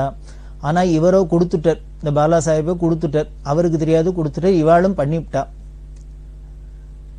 இது தெரிஞ்சுன்னா பெரியவா கோச்சுப்பா, ஏன் என்னமா சேர்த்தேள் அப்படின்ட்டு. அதனால இவ என்ன பண்ணியிருந்தா, பெரியவா கூப்பிட்டு யாரையானு கேட்டா இன்னைக்கு கோஸ் கறி சாப்பிட்டோம்னு சொல்லாதீங்க, வெண்டைக்காய் கறின்னு சொல்லுங்கன்னு. பொய் தான், புழுகுதான். வெண்டைக்காய் கறியும் பண்ணியிருக்கு, இருந்தாலும் அஸ்வத்தாமாதகா மாதிரி. அதனால வெண்டைக்காய் கறின்னு மட்டும் சொல்லுங்க, கோஸ்ன்னு சொல்லிடாதீங்க அப்படின்னு எல்லாரும் சொல்லி வச்சுன்னு தான் பண்ணியாச்சு. ஆனா பாதுராத்துல என்ன பண்ணா, எழுப்பி இந்த வித்யார்த்தி நாராயண் அவரை கூப்பிட்டு கேட்டா. என்னெல்லாமோ பல விஷயங்கள்லாம் கேட்கறாப்புல கேட்டு, ஆகாரம் பண்ணலாம் இன்னைக்கு என்ன பண்ணாலும் சமைச்சா சாப்பிட்டேன் அப்படின்னா, அதுல என்ன பண்ணினார், இது ஏதோ கோஸ்கறி இருந்தாப்புல இருந்தது அப்படின்னு விட்டார். அப்படியா அப்படின்னா பெரிய உளறிட்டார். இவர் எல்லாம் முன்னாலேயே சொல்லி வச்சிருக்கு, ஆனாலும் என்ன அந்த சமயத்துல போய் உளறிட்டார். அதுதான் பெரியவா சத்திய வஸ்துன்னு தெரியுது. அவளும் பொய் சொன்னது கிடையாது, அவளுக்கு முன்னால நம்மளாலையும் பொய் சொல்ல முடியாது. வித்யார்த்தி நாராயணன் கோஸ்கரி மாதிரி இருந்ததுன்னு விட்டார். அதோட விட்டுட்டா. இதை பக்கத்துல இருந்த ஏகாம்பரம் வெள்ளம் தெரிஞ்சு கொடுத்து, அடா இது ஏதோ என்கொயரிக்கு திருப்பி வரப்போகுது அப்படின்ட்டு இவ ரெடியா இருக்கா. மறுநாளைக்கு கூப்பிட்டா, ஏகாம்பரத்தை கூப்பிட்டு ஏதோ பேசின்னு இருக்கிறதே, அது இப்போ மடத்தெல்லாம் கோஷ் சேர்க்கிற வழக்கம் வந்துருத்தா, கோஷ் சேர்க்கிற வழக்கம் உண்டா அப்படின்னா. உடனே அவர் சொன்னார், இல்லையா எல்லாம் இல்லையே அப்படின்னு. இல்லை வித்யார்த்தி நாராயணன் சொன்னார் ஏதோ கோஸ்கரி மாதிரி இருந்ததுன்னு சொன்னாரு அப்படின்னு. இது சொன்னோன்னா இவருக்கு தூக்கி ஏறி போட்டுது. ஓஹோ, அந்த கழவர் போய் உளறிவிட்டார் அப்படின்ட்டு இவர் என்ன பண்ண சமாளிச்சானுமே. இப்போ முதல்ல சேர்க்கறது இல்லைன்னு சொல்லியாச்சு. உடனே அவர் என்ன பண்ணார், இந்த பிரம்மச்சாரிகள்லாம் பெரியவா பிட்சைக்கு போச்சுன்னா ஊர்ல, அவள்லாம் போய் வீடு விடா பிட்சை எடுத்துன்னு வரா, அதுல யாராத்துலயானு பண்ணியிருப்பா, அது வந்திருக்கும், அதை எடுத்து இவர் போட்டுன்னு சாப்பிட்டுருப்பார். அதனால நம்ம இங்க பண்ணல, வெண்டைக்காய் கறி தான் பண்ணித்து. அப்படியேதான் பிட்சையில வந்ததுல கோஸ் இருந்துக்குன்னா அவ சாப்பிட்டுருக்கலாம் அப்படின்னா. அப்படியா அப்படின்னா உடனே வித்யார்த்தியை கூப்பிடுன்னா. அவர் வந்தோடனே உடனே பெரியவா சொல்றா, நீங்க பொட்டி பொடிக்கையெல்லாம் எடுத்து நாளைக்கு ஊருக்கு போகலாம் அப்படின்னுட்டா. அவர் ஏன் அவருக்கு ஒன்றும் புரியல. திடீர்னு அவர்கள் ஊருக்கு கிளம்பிட்டா. ஏன்னா பெரியவா சொல்றா, ஒரு பிரம்மச்சாரி பிட்சை எடுத்துட்டு வந்ததை ஒரு கிரகஸ்தான் சாப்பிடப்படாது. சன்னியாசிகள் பிரம்மச்சாரிகள் அவளே பிச்சை எடுத்துன்னு வரா, பிச்சை எடுத்து தான் பெருமாள் அத்தப்படிங்க தாடுமான்னு ஒருத்தர் அவளே பிட்சை எடுத்துன்னு வரதே நம்ம போய் அதை உட்காந்து எடுத்துட்டு சாப்பிட்டாக்க அது தோஷம் இல்லையோ. அதனால அதனால இந்த கிரகஸ்தாளுக்கெல்லாம் உங்களுக்கு சமைக்க சொல்லியிருக்கு, அவளுக்கு தான் சமைக்க வேண்டாம் பிட்சை எடுத்துன்னு வர சொல்லியிருக்கு, அதை போய் எடுத்து சாப்பிட்டு விட்டாளாக்கும் அப்படின்ட்டு நீங்க இனிமே பிரம்மச்சாரி பிட்சையை சாப்பிட்ட அவள்கிட்டேருந்து எடுத்துக்கிற, அதனால நீ உனக்கு சாப்பிட்டுக்கிட்டுன்னு சௌக்கியமா ஆத்துல போயிரு அப்படின்னு ஊருக்கு அனுப்பிச்சிட்டா. அவரும் வேற வழியில வந்து அதுக்கப்புறம் 2 மாசம் இருந்துட்டு பெரியவா சொன்னான்னு அதுக்கப்புறம் திரும்பி வந்துருவேன்னு வச்சுக்கோ. இது எதுக்காக பெரியவா இப்படி ஒரு ஷாக் ட்ரீட்மெண்ட் தண்டனை மாதிரி கொடுக்குறான்னு, அடுத்த தரம் இது மாதிரிலாம் யாராவது நடக்கிறதே ஜாகிரதையா இருக்கணும். அதுக்காக அப்படி ரொம்ப பார்த்து தான் பெரியவா நம்மளை அழிச்சுன்னு போயிருக்கா. அவ அவதாரம் முழுக்களும் நம்மளுக்கு நல்லது என்ன, நமக்கு நல்லது என்ன, நமக்கு நல்லது என்னங்கிறதுக்காக தான் நம்ம அப்படி இருந்திருக்கா. அப்படி பண்ணா கோசு அப்படின்னு ஞாபகம் வருது. வேற ஒண்ணும் இல்லை, இது மாதிரி வஸ்துக்கள்லாம் நமக்கு இன்னும் ஏற்கனவே நமக்கு காமக்ரோதாதிகள்லாம் மண்டி கிடக்கு. இதெல்லாம் அதை இன்னும் விருத்தி பண்ணும். நமக்கு ஆத்ம குணத்துக்கு சத்துவகுணத்துக்கு இதெல்லாம் இடைஞ்சலா இருக்கும். அதனாலதான் சில விஷயங்களுக்கு சில தானியங்களுக்கு சில கரியாய்களுக்கு பழங்களுக்கு இது மாதிரி இந்த குணங்கள்லாம் அதோட சுபாவமாவே இருக்கு. அதனால அது சுபாவத்தை நாம மாற்ற முடியாது. அதனால நமக்கு நல்ல குணத்தை நமக்கு நல்லது பண்றதுக்கு சத்துவகுணமா ஆக்கிறதுக்கு என்னென்ன அனுகூலம் பண்ணுமோ அதெல்லாம் எடுத்துக்கிறது, அதுக்கு எதெல்லாம் கெடுதல் பண்ணுமோ அதெல்லாம் விளக்குறது அப்படிங்கிறது நமக்கு ரிஷிகள். அதனால தான் சாஸ்திரத்துல இதெல்லாம் பண்ணலாம், இதெல்லாம் சாப்பிடலாம், இதெல்லாம் சாப்பிடக்கூடாது அப்படின்னு சொன்னதுக்கு நமக்கு வேணா அது ஸ்தூலமா தெரியாத இருக்கலாம், அது சூக்ஷ்மமா எப்படி போய் வேலை செய்யுங்கிறது அவளுக்கு தான் தெரியும். அதனால்தான் சொன்னேன். அதனால்தான் பெரியவாளும் அதை ஃபாலோ பண்ணிட்டே இருந்தா. இப்படி எல்லாத்தையுமே தான் இடத்துலதான் கோஸ் சேர்த்தாளா வெங்காயம் சேர்த்தாளா இதை பாக்குறதுன்னு இல்லை. என்னன்னா ராமேஸ்வரம் விஸ்வநாதன் அப்படின்னு ஒரு பக்தர் ராமேஸ்வரத்துல கைங்கரியம் பண்ணிந்தார். பெரியவா அப்பப்போ வருவார் பெரியவாள்கிட்ட. உடனே என்னன்னா இங்க சென்னையில கோபாலபுரத்துல பிஜி பால் நீலகண்டையர் அப்படின்னு ஒரு பரம பக்தர், அவெல்லாம் பரம்பரையா பெரியவாளுக்கு அப்படி கைங்கரியம் பண்ணியிருக்கிறவா. என்ன பண்ணா நீலகண்டராத்துல போய் நீ ஒரு வாரம் இருந்துட்டு வா அப்படின்னு இந்த ராமேஸ்வரம் விஷுவை அனுப்பிச்சா. அவளுக்கு சொல்லி அனுப்பிச்சிருந்தா, விஷு வரான், அவனுக்கு எல்லாம் வேணுங்கிறத சாப்பாடு பண்ணி போட்டு பார்த்துக்கோ அப்படின்னுட்டு. இவர் வந்தார், மாடியில இடம் கொடுத்தா அவர் பாட்டுக்கு இருக்கார். இவர் தினம் கார்த்தால எழுந்து இவரோட அனுஷ்டானத்தெல்லாம் பண்ணுறது, சமையல்லாம் பண்ணுவா, சாப்பிட்றது, டிஃபன் கொடுப்பா, எல்லாம் பண்ணுவா, எல்லாத்தையும் முடிச்சுட்டு இருந்தார். ஒரு வாரம் இருந்தார். அப்புறம் பெரியவா திருப்பி வாண்டா வந்துட்டா.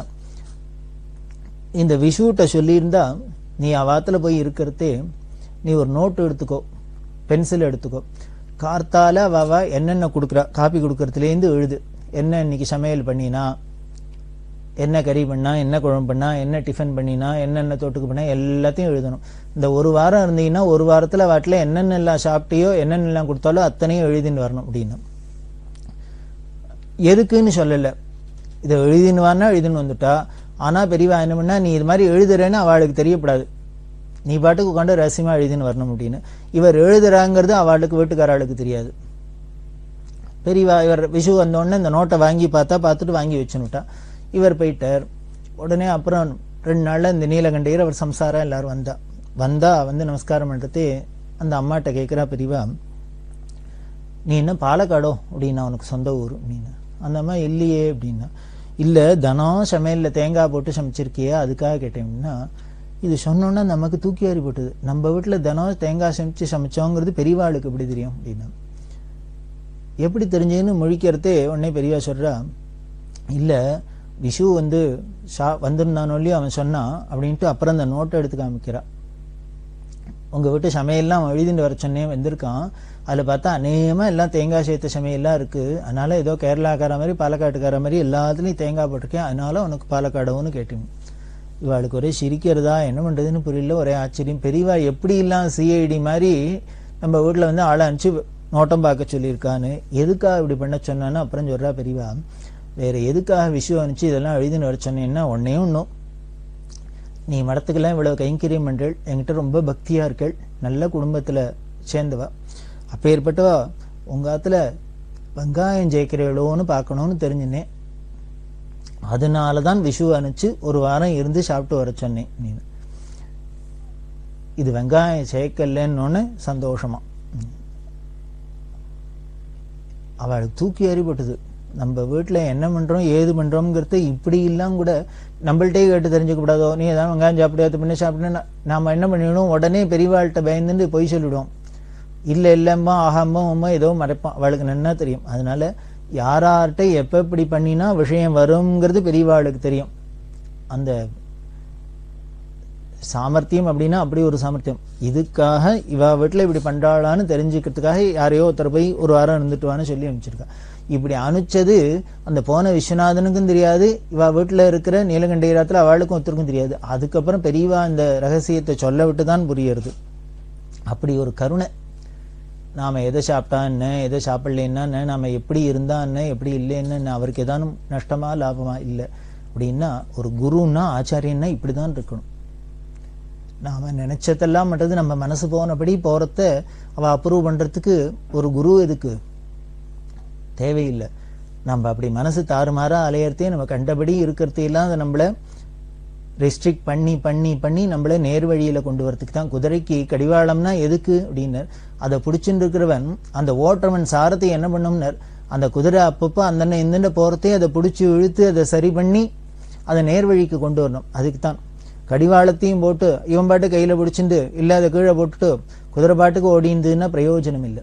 அதை போலதான் இந்த ஆச்சாரியன் குருங்கிற ஸ்தானத்துல இருக்கிறதுனால பெரியவா நம்மள எப்படி எல்லாம் ப்ரொடெக்ட் பண்ணியிருக்கா, தன்னோட பக்தாளை எப்படி எல்லாம் காவந்து பண்ணி அவளை தர்ம வழியிலேயே அழிச்சுன்னு போய் நம்மள சத்கதியை கொடுக்குறா அப்படின்னு தெரியுது. அதாவது பார்த்தசாரதின்னு பகவானுக்கு இதோ அர்ஜுனனுக்கு தேர் ஓட்டினர் அப்படின்னு நினைச்சுட்டு இருக்கும், வேற ஒண்ணும் இல்லை. இப்படி அத்தனை பக்தாளுக்குமே பகவான் சாரதியா தான் நின்று ஓட்டின்னு போறான். நம்ம வாழ்க்கைங்கிற தேர்ல நம்மளோட ஜென்மாங்கிற அந்த பயணத்துல அவர் இப்படிதான் காப்பாத்தின்னு வர. அதே மாதிரி வேடிக்கையா இருக்கும். திருவாரூர் சேகர் அப்படின்னு வக்கீல், அவ ராயப்பேட்டால இருக்கிறவா, அவரோட சம்சாரம் பூர்ணி அப்படின்னு. இந்த அம்மா என்ன பண்ணினா, ஒரு ஞாயிற்றுக்கிழமை பிஸி பேளாபாத் பண்ணணும் அப்படின்னு தீர்மானம் எல்லாம் பண்ணிட்டு அதுக்கு கரிகா எல்லாம் வாங்கி சாமானோட வாங்கிட்டு வந்தா கடையில. வாங்கிட்டு வந்து வீட்டுக்குள்ள நுழைத்தே போன் அடிச்சதோ என்னவோ தெரியல. அதனால நேரம் அந்த கரியா பைய எல்லாத்தையும் தூக்கி அவ வீட்டுல பெரிய பூஜை இருக்கும். அம்பாளை பார்த்தா குங்குமத்தினால பெருசா அப்படியே மலையா குமிஞ்சிருக்கும் அர்ச்சனை பண்ணி. இந்த சேகரோட தாயார் திருவாரூர் கமலம் அப்படின்னு பேரு. இந்தம்மா பரமபக்த, பெரியவாளை தவிர வேற ஒண்ணும் தெரியாது. இந்த பரம்பரையே குழந்தைகள்லாம் எதுக்கு பழக்கினா அப்படின்னா, 24 மணி பெரியவான்னு ஒரு கிராப்பிலேயே தான் பழக்கியிருக்கா. அந்த பரம்பரையே இப்படிதான் இருக்கும். அதனால அந்த அம்மா அப்படி மணிக்கணக்கா பூஜை பண்ணுவோம். நவராத்திரி அப்படின்னா வெறும் பாலை மட்டும் சாப்பிட்டுட்டு தீர்த்தம் மட்டும் சாப்பிட்டு இந்த அம்பாள் சன்னதியை விட்டு பூஜை ரூமை விட்டு நகர்ந்து வரமாட்டா. அப்படியெல்லாம் பூஜை பண்ணி இன்னைக்கும் பார்த்தா அப்படியே குங்குமம் மலையா குமிஞ்சிருக்கு. எத்தனை உள்ளுக்குள்ள என்ன சுவாமி அம்பாள் எப்படி இருக்கான்னு கூட தெரியாது. அப்படிதான் பூஜை பண்ணிட்டு இருக்கா. பெரியவா கொடுத்த பாதுகை இருக்கு. இந்த ரூம் முழுக்களும் எங்க திரும்பினாலும் பெரியவாளா இருப்பா. இந்த பாதுகை இருக்கு, பிரத்யட்சமா பெரியவா இருப்பா. அங்க என்ன பண்ணா, அந்த வெளியிலேருந்து வந்து போன் அடிச்சோன்னு இந்த பூர்ணியம்மா அந்த கரியா பையன் இந்த பூஜை ரூம் வாசல்ல அப்படி வச்சுட்டு போய் போன்லாம் அட்டன் பண்ணா. அதுக்கப்புறம் இப்படி காரியத்துல இந்த பை, இந்த கரியா பை இந்த பூஜை ரூம் கிட்ட வச்சது மறந்து போயிடுத்து. இவ ராத்திரி சாப்பிட்டு படுத்துட்டாச்சு. ராத்திரி சொப்பனம், கனவுல பெரியவா வரா. பெரியவா வந்து இந்த பூர்ணிட்டு கேட்கிறா, உனக்கு ஒண்ணு தெரியுமோ, பிசி பேலாபாத் பண்ண தெரியுமோ அப்படிங்கிற. நீ சொல்லிட்டு, பிசி பேலாபாத் வெங்காயம் போடாதையே பண்ணலாம், கன்னடக்காரெல்லாம் அப்படிதான் பண்ணுவா, உனக்கு தெரியுமோ அப்படின்னா சொப்பனம் கலைஞ்சு போயிடுத்து. இது பாதுராத்துல இது மாதிரி பெரியவா சொப்பனத்தை பார்த்தோன்னே நம்ம தூக்கி எறி போட்டு ஏந்துனுட்டா. ஏந்தின அப்புறம் தான் ஞாபகம் வந்தது, இந்த கரிகா வாங்கி அந்த உள்ள வச்சது, அதுல வெங்காயமும் வாங்கி வச்சிருக்கு. இந்த கரிகா வெங்காய பையோட பூஜை ரூமுக்கு போனோன்னே ராத்திரியே சொப்பனத்துல வந்துட்டா பெரியவா. வந்தா என்ன அழகா நம்மளுக்கு சொல்லி கொடுக்குறா பாரு. விசிவேளாபாத் பண்ண தெரியுமோ, கன்னடக்காரெல்லாம் வெங்காயம் போடாதையே பண்ணுவா அப்படின்னு. கன்னடக்காரெல்லாம் கர்நாடகா எல்லாம் அப்படிதான் பண்ணுவா சொன்னா. இந்த அம்மா வெலத்து போயிடுத்து. அப்புறம் ரொம்ப ஜாகிரதை ஆயிட்டா. உடனேயே அதுக்கப்புறம் மறுநாளைக்கு அப்படித்தான் பண்ணினான்னு வச்சுங்கோ. பண்ணிட்டு இன்னைக்கும் வா சொல்லிகிட்டே இருப்பா, இந்த பிசி பேலாபாத்து வெங்காயம் எங்கன்னா பெரியவா ஞாபகம் தான் வருது. இப்படி நாம ஏதோ பையில வாங்கி வச்சிருந்ததை கூட அவர் வாசனை பார்த்துட்டா. உடனேயே சொப்பனத்துல வந்து நம்மளை வான் பண்றா, இப்படி இருக்கணும் அப்படி இருக்கணும், இப்படி பண்ணலாம் அப்படி பண்ணலான்னு வான் பண்றா. மாதிரி நாம கோஸ் சேர்த்தா என்ன, இனிமே வெங்காயம் சேர்த்தா என்ன, அதை சேர்த்தா என்ன, இதை சேர்க்கணும் என்ன அப்படின்னா வேற ஒண்ணும் இல்லை. இதெல்லாம் நம்மளோட சத்வகுணத்துக்கு ஹானி பண்ணும், விரோதமா இருக்கும். அப்படிங்கிறதுனால தான் பெரியவா ரொம்ப ஜாகிரதை பண்ணி நம்மளை இப்படி எல்லாம் ப்ரொடெக்ட் பண்றா. அப்படி பண்ற பெரியவா அந்த மகாகாமில் இருக்கிறதே தான் பல சுவாரஸ்யமான எழுச்சி இருந்தது. அதுல பெரியவா யாத்திரை கிளம்ப போறா. இந்த சாதுர்மாசியம் முடிஞ்சு யாத்திரை கிளம்ப போறா. அந்த யாத்திரை கிளம்புறதே இந்த 2 மாசம் பௌர்ணமியில். அதுக்கப்புறம் இன்னும் கொஞ்ச நாள் இருந்தா. கிளம்பினா அந்த ஊர் ஜனங்கள்லாம் போகப்படாதுன்னா, அங்க ஒரு டாக்டர் இருக்கார், அவர் குறுக்கப்படுத்துன்னு அழுது பெரியவாளை போகப்படாது அப்படின்னு, ஊரை விட்டு போகக்கூடாது அப்படின்னு. அப்புறம் பெரியவா சொல்லி இன்னைக்கு யாத்திரை பண்ணணும், விஸ்வரூப யாத்திரை, சாதுர்மாசியம் பூர்த்தி ஆகுது, போயிட்டு திரும்பி வரேன் அப்படின்னு சொல்லிட்டு அதுக்கப்புறம் பெரியவா இந்த மகாகாம் கிராஸ் ரோடு வரைக்கும் வந்து அப்புறம் திரும்பி மகாகாமுக்கு போனா. அந்த தள்ளாத வயசுலயும் இந்த சொன்ன சொல்லு இந்த ஜனங்கள்லாம் ரொம்ப அவ்வளவு பிரியத்தை காமிச்சதுனால வந்துட்டு திரும்பி போன. அங்க போய் நவராத்திரி முதலானதெல்லாம் பண்ண போறா. அப்படி இருக்கிற பெரியவா இந்த நவராத்திரி எல்லாம் எப்படி நடந்தது, அதுல என்னன்னா தொடர்ந்து என்ன நிகழ்ச்சி நடந்தது நாம தொடர்ந்து. பெரியவா சரணம். இந்நிகழ்ச்சியின் அடுத்த பகுதி நாளை மாலை இதே நேரத்தில் ஒளிபரப்பாகும். பெரியவா சரணம். பெரியவா சரணம். அடுத்த நிகழ்ச்சி திருவாசக இன்னிசை. வழங்குபவர் ஸ்ரீ சத்குருநாத தேசிகர் அவர்கள். பெரியவா சரணம். திருச்சிற்றம்பலம். திருப்பாண்டிப்பதிகம். பருவரை மங்கை தன் பங்கரை பாண்டியர்க்கு ஆரமுதாம்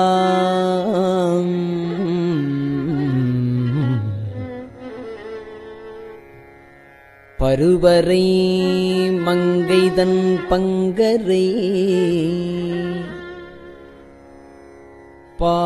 பாண்டியர்க்கு ஆரமுதாம் ஒருவரை ஒன்றுமில்லாதவரை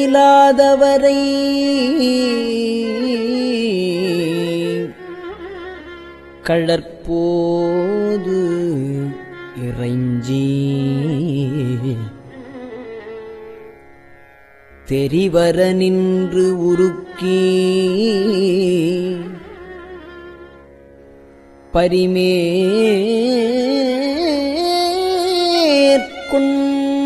சேவகனார்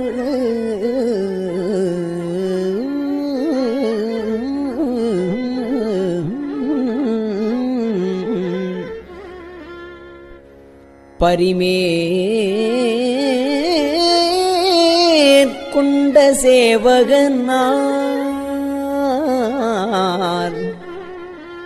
ஒருவரை அன்றி உரு அறியாது என்றன் உள்ளமதே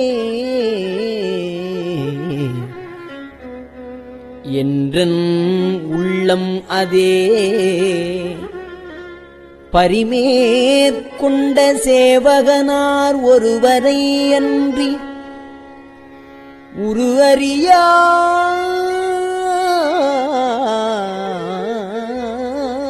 அறியாது என்றன் உள்ளமதே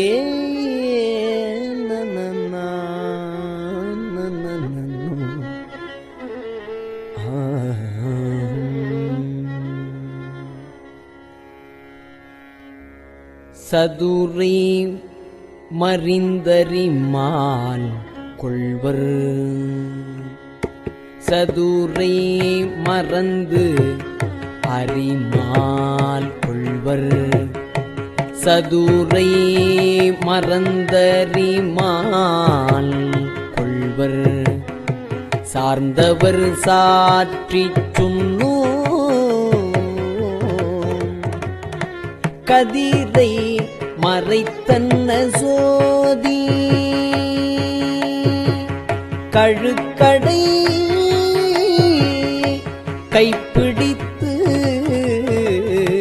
குதிரையின் மேல் வந்து கூடிடு மேற்குடி கேடு கண்டி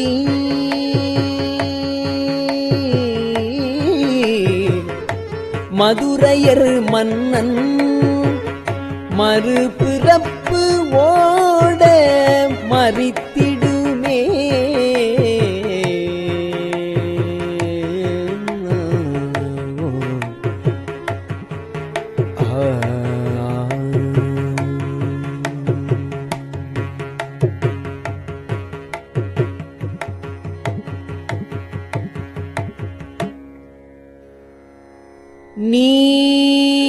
நீரின்ப வெள்ளத்துள் நீந்தி குளிக்கின்ற நெஞ்சம் கொண்டீர்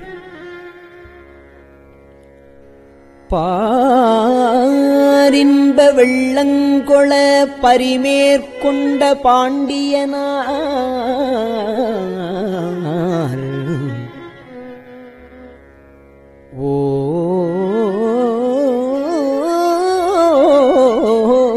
இன்ப வெள்ளத்து உருகொண்டு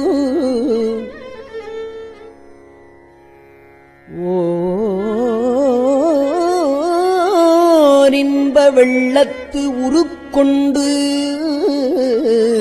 தொண்டரை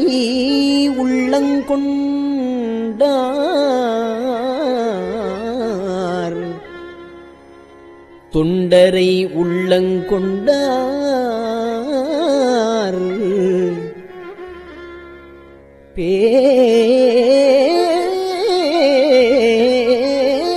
பேரின்ப வெள்ளத்துள் பெய்கழலே சென்று பேணுமினே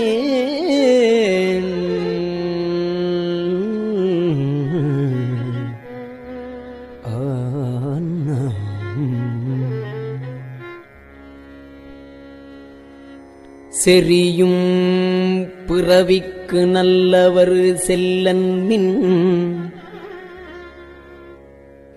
தென்னன் நன்னாட்டு இறைவன் கிளறுகின்ற காலம் இக்காலம்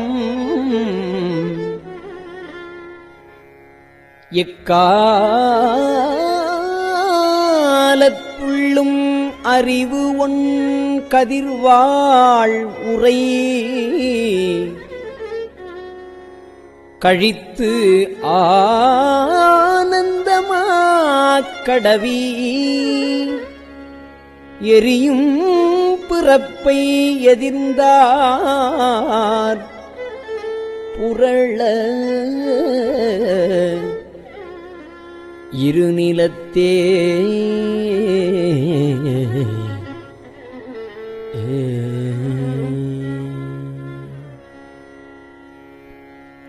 காலம்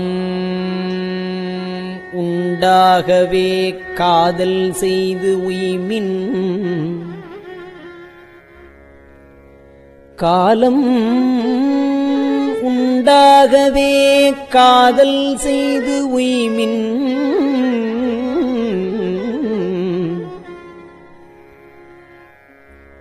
கருதரிய ஞாலம் உண்டானொடு நான் முகன் வானவர் நன்னறிய ஆலம் உண்டான்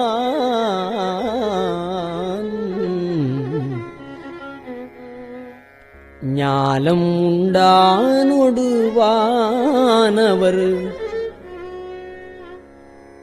ஞாலம் உண்டானொடு நான் முகன் வானவர் நன்னறிய ஆலம் உண்டான் எங்கள் பாண்டிப்பிரான்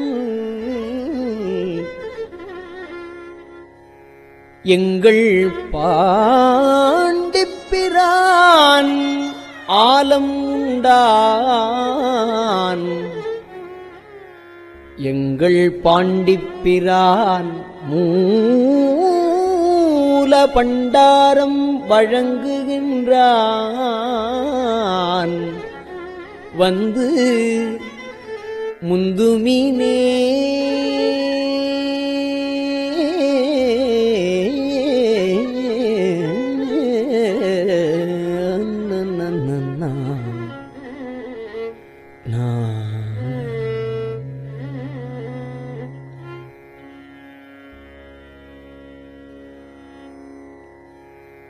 இண்டிய மாயா இருள் கட இண்டிய மாயா இருள் கட எப்பொருளும் விளங்க இண்டிய மாயா இருள் கட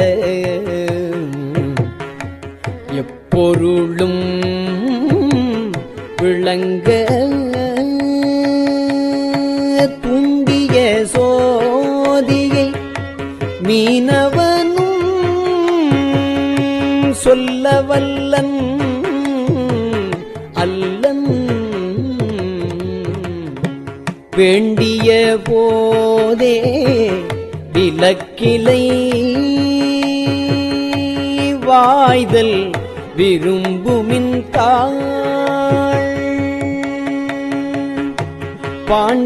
பாண்டியனார் அருள் செய்கின்ற முத்தி பரிசிதுவே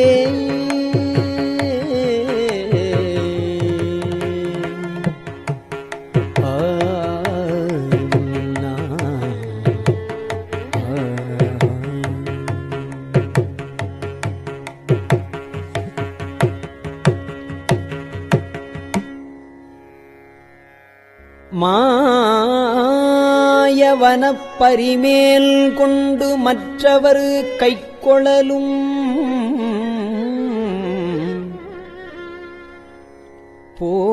போயரும் இப்பிறப்பு என்னும் பகைகள் புகுந்தவருக்கு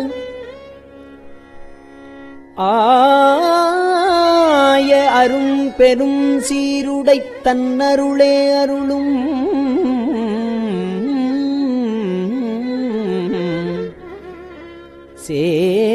சேய நெடுங்கொடைத் தென்னவன் சேவடி சேன்மின்களே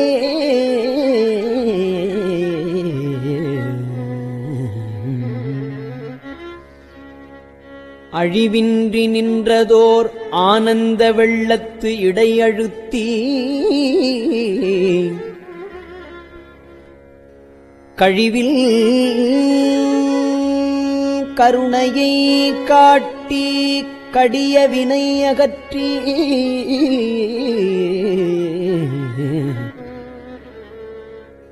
பழமலம் பற்றறுத்து ஆண்டவன் பாண்டிப் பெரும்பதமே முழுது உலகும் தருவான் கொடையே சென்று முந்துமினே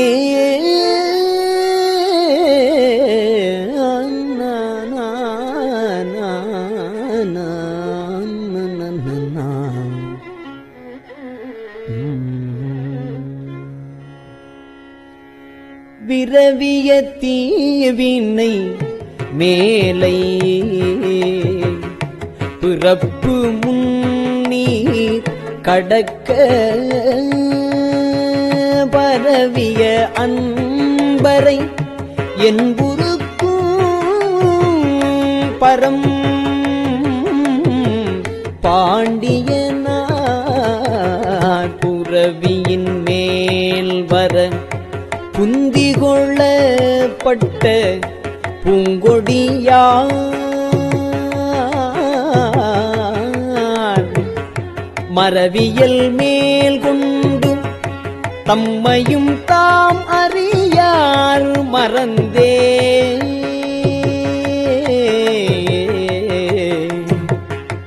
கூற்றை வென்று ஆங்கு ஐவரு கோக்களையும் வென்று இருந்து அழகால் கூற்றை வென்று ஆங்கு ஐவரு கோக்களையும் வென்று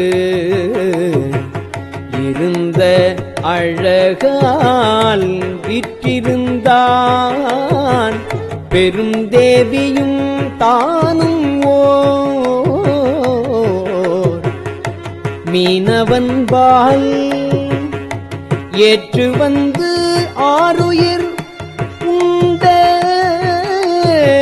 திரள் ஒற்றை சேவகனே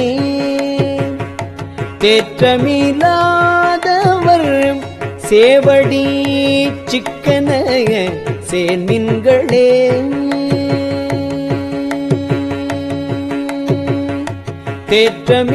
தேற்றமில்லாதவர் சேவடி சிக்கன சேன்மின்களே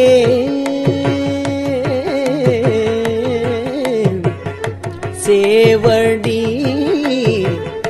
சிக்கன சேன்மின்களே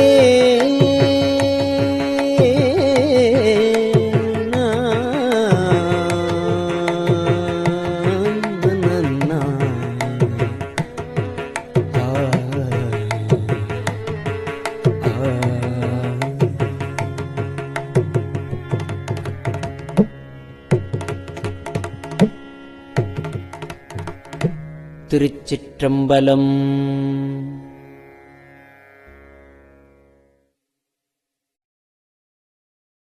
பெரியவா சரணம்.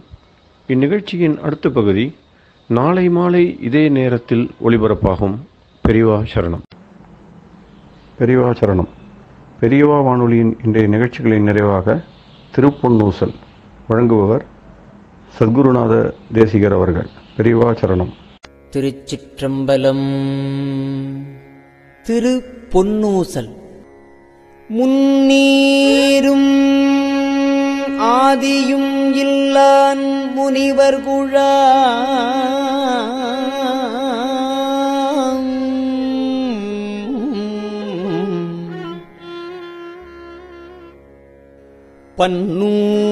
பன்னூறு கோடி இமையோர்கள் தாம் நிற்ப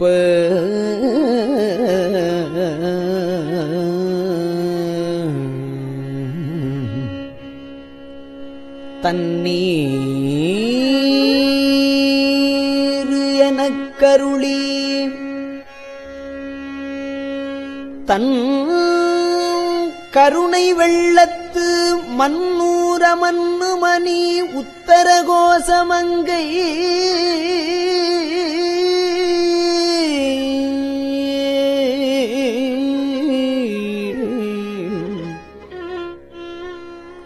மன்னூர மன்னுமணி உத்தர உத்தரகோசமங்கை மின்னேறு மாடவியன் மாளிகை பாடி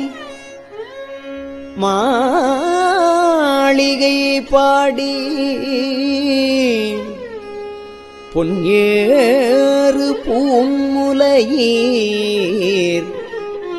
பொன்னூசலாடாமோ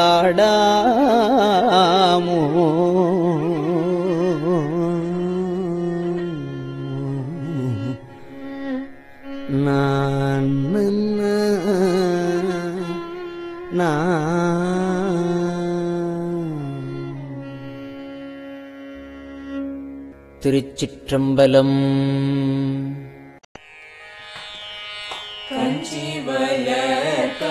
காமாட்சி தன் குழந்தாள் சங்கரரே கஞ்சிவள காமாட்சி தன் குழந்தாள் சங்கரரே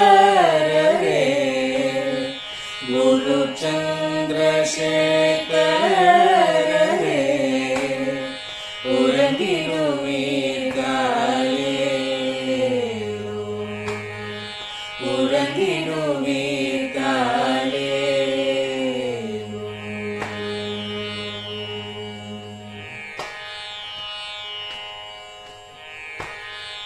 ஆதிகுரு சங்கரராய் அன்றொரு நாள் வந்தவரே 68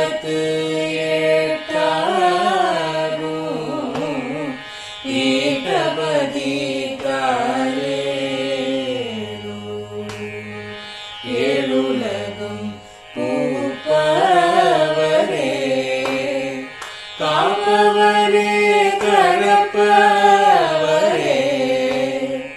எல்லோர்க்கும் அருள்பவரே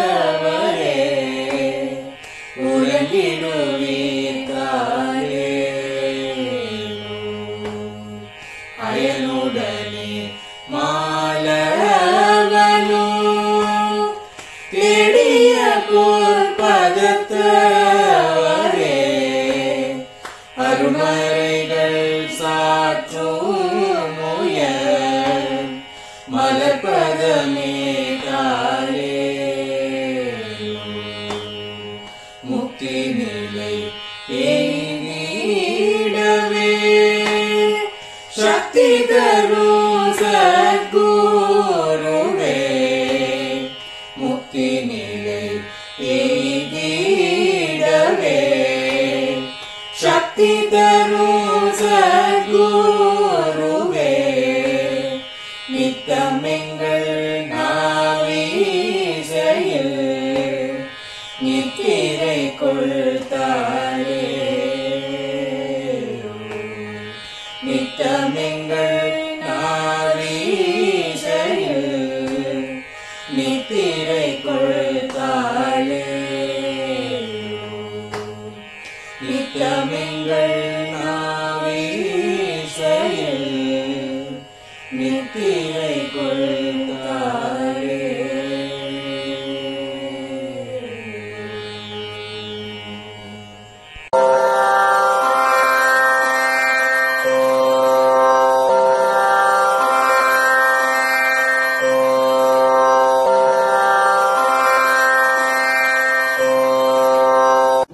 பெரியவா சரணம். பெரியவா வானொலியின் மாலை நிகழ்ச்சிகள் இத்துடன் நிறைவடைகின்றன. எமது அடுத்த ஒளிபரப்பு நாளை காலை இந்திய நேரப்படி 6 மணிக்கு துவங்கும். பெரியவா சரணம்.